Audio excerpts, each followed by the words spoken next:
باش تماشاوانی روژا دوستان به جاره برگیا داشته گل دوست نوروژی میوانه که می تایبته و که هر جاره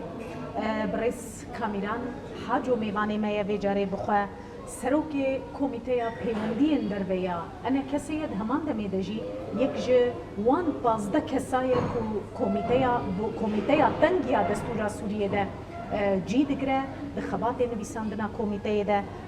اکتیفه چالاکه امی بگشتی بحثا وان گوهرتنین داوی کل دبری چه دبن پیوندی اندنا برا کرد و کردان در روجاوای کردستان خباتا کمیته دستوری بهشتی کو هم دیتنین کو اصلا ناف دولتی دجی چه دبن که برای کامیران حاجو بپرسن تو خیراتی کرد سپاس امی هم داشتیا خود بخون و هم جی صحبتی بکن لسروان بویرین کو ویداویه چه دبن گوهرتنین کو چه دبن بتایبەتی جی مثلا جهب نێزیکردنە ئالیین کوردی ڕۆژاوای کوردستان gelek destpêşxerî hene Amerîkiye, Rûsiye, Fransiye, Kurdiye herêma Kurdistan xerîke mijûle hûn û peye dê em bibêjin yan jî hûn û tevdemê yan rêvederiya xwe ser hûn gihîştine kîjan astê danûstendinê xwe de سپاس جناب پێشی ez hevpeyvînekê bi xwarinê re dikim ew jî taybetîkeve heye basî دانستاندنê me esas bêhtir bi qesedere çêbûna û çend rûniştin çêbûn hevalê me ne aliyê siyasî lêbariye eskerî esas xwe niha bi pêşxeriya serokê Hesedê wextê got elan kir got yani ji bo nêzîkbûna Kurda ji ber wê ew danostandin wir dest pê kir lê ew bixwe yek ji wa dîtinê me yê jî got lazima طرفê siyasî levronin û ev gavê destpêkê got çêbûyê got wekebê hinekî rehetiyek di nav civata Kurdî de jî aliyê siyasî jî çêkir yanî em êdî derbasî hinekî kurtir meselê kurtir bibe nebimêne tenê di warê te dî destpêkê de me digobera behwerî ava bibe hinek tiştin dihatine xwestin ew jî heta derecekê çareserbûna ne bi timametiya lê gavê baş hatine avêtin gavê eger ne timam bin jî bes di rêya rast dina tu cara hûn û aliyê siyasî li hev rûne niştin divê dema nexir divê demê de hê nebûya lê ew ji xwe ya got dixwazin bêjin eger em bigihine tiştekî bêguman divê danostandinê serasta siyasî û di pirsê siyasî bi kûrayî her wiha êdî bigihine pirsê rêveberiyê bigihine pirsê leşkerî bigihine pirsê aborî ya karê hemû pirsayê dî bixwe re benê ew gav hêne hatiye avêtin bes li ber in çi zehmetê asteng hene heta niha ku nahêlin hûn zêdetir beref pêş biçin باور که خلکek gelekî wilo spekülasyon yani wala nizam filan cih nahêle û filan cih li newlo ya mesela çarenûsa kesê winda bi timametî çênebûya bes ew jî belavokek pê derket û heta derecekî gaveke pêş debû berpirsyariya xwe siyasî û heta exlaqî jî windakirina hin kesan dawkirine û hinekî jî gotina em li peyên em dewam bikin و یه ما براستی هم دبینن پیش روزی دا خلقی کی سربخوشی دنا و والی کولینا ده هبه اف جواتا می سیویل هیا خلقی می پاسپور بلکی هبن حتی و حتی جهه نامنتوی هبن جبوی دلخوشی که خلقی و کسی ونداره چه بکی هگر چاره نوساوا چه به دامروف زانه به مثلا ناوا یعنی اونا کاری به پروسیسا گو ام دانستاندن عجیب کن يعني ام نقدر بيجين حتى خيانه كينا ام جبال بتخمين ام يعني مساله شيء وقت نل اليه كردايا لازم ام هنا قافنا او باجين جبال دهريم ناكوكيه مظن ودولتي مظن جي دوي هريم دا حتى كان ورنا بارها اب تشتي هنا رولكي دي كردا لێ هەگەر کورد هەڵ و بەلاوەلا بن بەلکی نکاربن تقزانجا بکن ji ber wê jî em baş dibînin gavina vêca cidî wernavêtin ve mesela. Mesela durdeyeke Kamiran mesela Amerika jaliyekî ve hewl dide Kurda nêzîkî hev bike li Rojava Rusya jalîkî ve hewl dide Kurda nêzîkî hev bike herêma Kurdistan hewl dide ji 2012 ve hûn şahidin يعني چنه آستنگین سرکی چنه کو ناهیلن کرد لروجاوا دوی دما گلکی هستیار و حساس ده بین جمع نهایه برای چه او بون ام دزانن یعنی ناکوکی می سیاسی هنا دیتنه من نوکه هفن جهه عمله نوکه هفن ابنا همو باندوره کیتکن بس ام نهان نل بروینه گو ام بیجن والله جبر فلان تشتی ام ناکن نا ام نهال برن گو ام بگهنا طرف دیجی ام آمادنا جبوی دانستاندن جدی ورنکرن و از بهورم او تشت و نزیک ببیج یعنی ام نما ایدی والله فلان تشت سببا یان فلان جهی گوتیا نکن یان فلان جهی گوتیا بکن یان نولیا برواجی ونا ام خستنا کی بینن جعلی تایبت هزین نابنتهی وانا و اموناجی گلکی جدید بینن و ام ایدی وی خستنا وانا به او نهیره سپاس که کامیران دوی دما داویده هبدیتنین و چیبون به جیمز جفری را چیبون هروها بوغدانوف هم لور هم جی دبا کندرین دنجی و هبدودی دبا يعني بجشتي بلان هي هاندان هي كو كردين روجافا بيك بلاني وبيك اجنداي بالشاميرة دست به دانوستان دنابكن هو كأنا كسيج بو بيك يا عمادنا شكيولو نينا يعني جيمس جيفري بري منادر شامي لروسيا امريكا بله امريكا برنگکی المسألة ميزانية روسيا برنگکی ديد ميزانية روسيا ديتنا ويج مسألة نوا شرطية يعني روسيا سياسة هاوي جو جاري كدي رجيم دستلات بال سوريا حموي او رجيم بخا ها بلكي بشروش هذا بحرتن سري واحد أنا زوين أنزان ليه روسيا دحف دي هركس دانوستاندنا الجل أويبكي إيه ما قال حكومة سوريا بله أمريكي نولنا أمريكي بروفاجيوي يعني حتى هسدا وغيري وارا جيغوتنا دانوستاننا برژیمر ام نرازیم و نابه ببیش نها کرد دوی گاوا واچلو به پیشی لف بکن لسر پروژه کی سیاسی باشه میزنن که اف پروژه سیاسی کوته قبول کردن و برای خوب نکو تو هرتن نارینا روسیا ایده و فرق کر و هست کریان هر همان سیاست آوریه نه دویم صورتنا کی مزن لی میزنن باکی بهتر وری فهم کردن ده هر ميدان كوكي أمريكا روسيا يعني أساسية بأمريكا وإيران قالكي أو دبن كرد دبنا فاكتوري كي جرينج في دولة عرب ديتنا ترامب لدافوس بسركرداي كرديرة بتايبت سروكي هرم برز نيتشيروان بارزاني وقت تشتكي سيجنال كي بدي علي روسي واجي أو جيورن و دوستانیه و او نشان بدن یعنی دوی چارچوبه دمرو ولی میزنه امجی وکا کردستان سوریا امجی تکونه و پروسسا چاوا هر هزکی مزن بخوازه کرده با علیه خوا بکشنی و فکرته کی باشه نه گوهرتنه که گله کی کور نه یعنی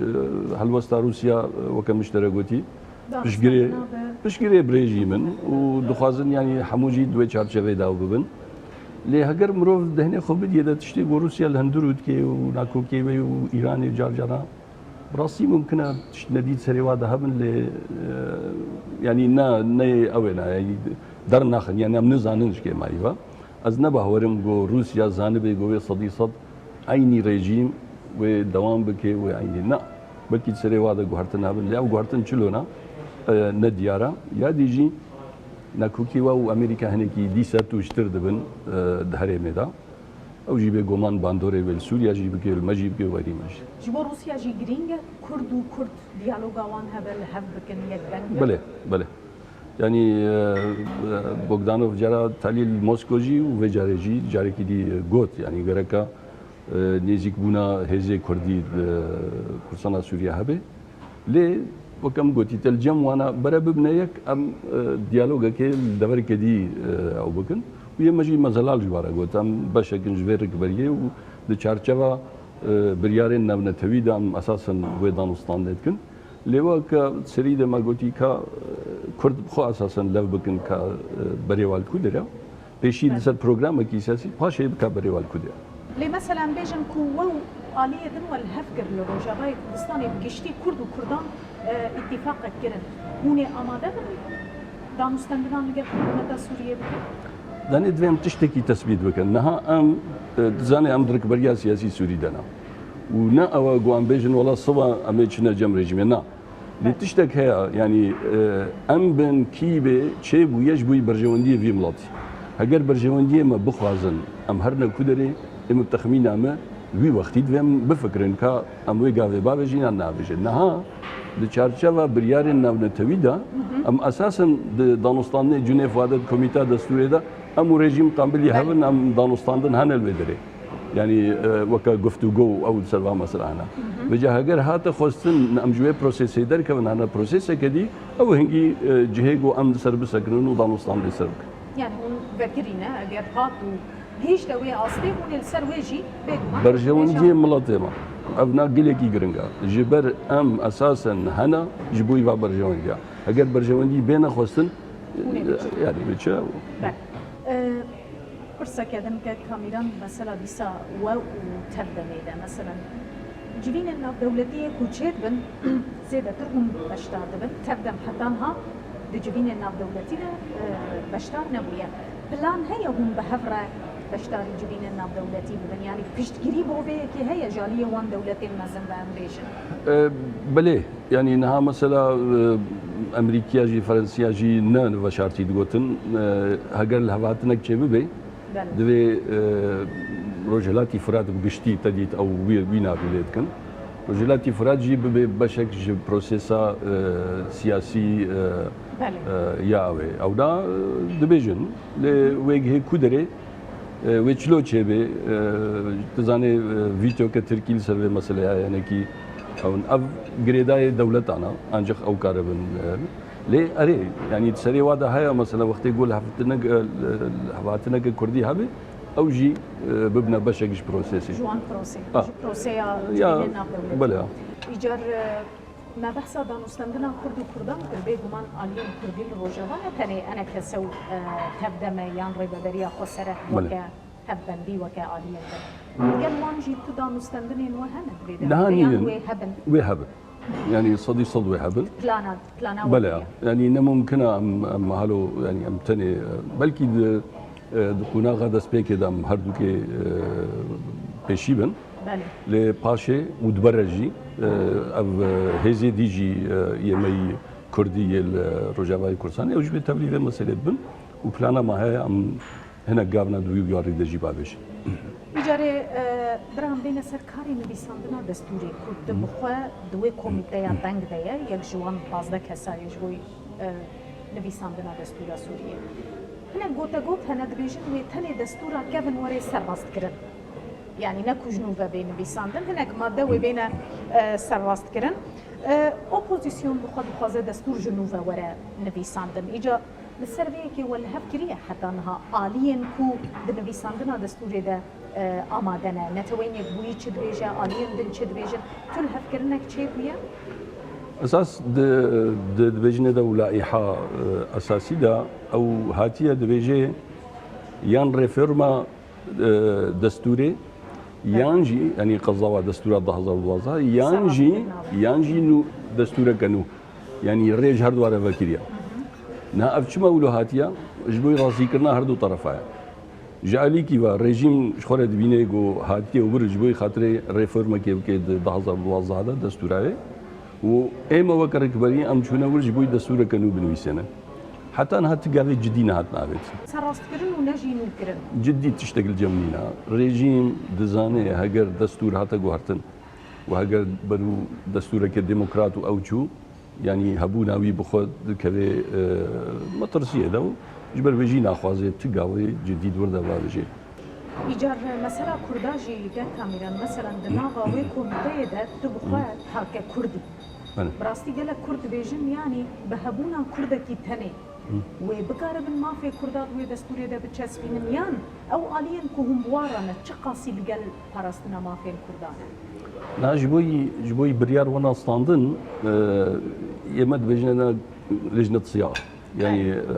لوردان وستاندن او ويتشبن للتالي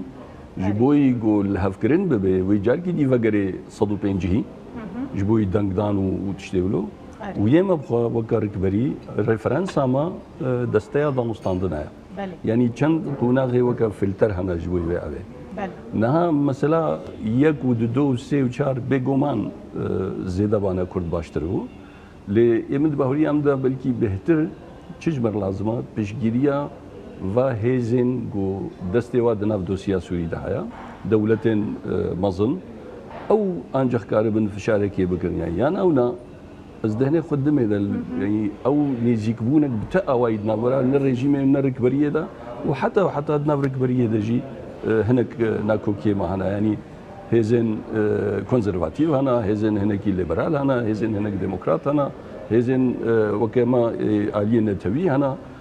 دقلق تشتادا نهو قاسي نزيكي هبن جبروي فشارك بيويست جوي مروف براسي بحث بكي بصبي دستورك ما في كردات ميكانيزم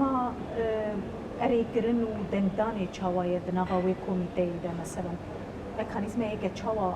او كوميتي كارد كاج بيشنياران دخنا دندانه ناخنا دندانه چاوا اريدكن حتى هات بيشنيار هاتنه كرن نهاتنه نا يا بتشوك هر چاوي بكيجي تالي هفكرنا مثلا يعني هفكرنا لي هجر بو دندانجي لوير جي صدو بينجي سهو حفظن كارن بريارة بسكنين يعني صدو سيزده بيويستنج بوي بريار درباس ببي هجرت البي او ميزني ريجيم بخا دنجي بيت بريكاي دنا بينجه كسي ريجيم بهبره دست دهلن بهبره دست دينن اي زحمتي او ان الريجيم كاري بريارنا درباس بكي وباور كنا اويجي يعني اري يعني او تشتيغو هاتيه ولهبدو كرنا جبرويجي از بيجم هاجر بهيفيا طرفها بتني ببي او شغلنا جسري دبي جدر هذا دبي الا تشتك هبي انا خو نممكن اوبوزيسيون چاوا دبيني كاميرا مثلا او الين بنابا اوبوزيسيون ده تايبتي جوي ما في كردان خديه يكنا ريمينا مثلا بباريز ما في كردان بفازن ما في كردان ناس بكن نخير نحم ولو قال كي فكرين جبره بس جمع د دوكيمنت انا جو ام بنجه دغرن يجي اتفاقك نامو وائتلاف دهايا ما بري امزا كريا دوكيمنت كتي ده ما في كردا ائتلاف التزام دكي جو ما في دستوريه كردا ويواي سياسي ونتوي فلان دعيني واخدا بيانا رياض دوها او جي دوي تشارشيفي او جي اوكي د ائتلاف بشكه لبيانا رياض دستيا دانستان حمويا بلاتفورما موسكويا بلاتفورما قاهره بهيئه تنسيق خلكي سربخنا چقدارن فلان اب حمول بدريكم بنا لسر بيانا كي امذكرنا دوي بيان دهاتيا جو دستورا بي يا سوريا لازمه ما في ملتي كردي سياسي نتوي ناسب اگر نها تو ما فكي كردان دوي دماكو دستور تي سرست كرن يا جن بيساند تو ما فكي كردان ونقاري بو هنتي ده بچسبينا اگر هي كو پشتره وقتا قلت بالريا قواشين ناف دولتي بالريا دستي وردانا هيزين دركي كرد بجيجن ما في خوان اساسا ام نهاجي دبرا يعني ام هر جارك هيزي مازن دبينن ام في مساله بحث كن اك امريكي بن اك روس بن هاگا اوروبي بن هاگا كيبي ام جواره دبيجن پشگیری جمره پیوسته جبوی مافی کردا وری ده لی هاگر من نکاری بو دوی پروسیسا دستور نویسانا دستوری دا ام مافی کردا بخنه دا د پیرا از باور ناکم برواجی ونا چنابه ام اساسا بمینن يعني هاجر هات وما في كردا دور ده نبو ام وكا انجمن نممكن هرن ويدي بتني شاهدي خرابي كده حقي ملاطي خدا ام الويدي رمي برياره كي بستنن جبروي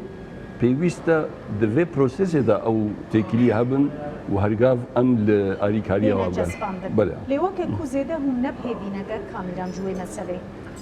اما از باوريا مدا وتشتكي جبوي كردا الا هبه مثلا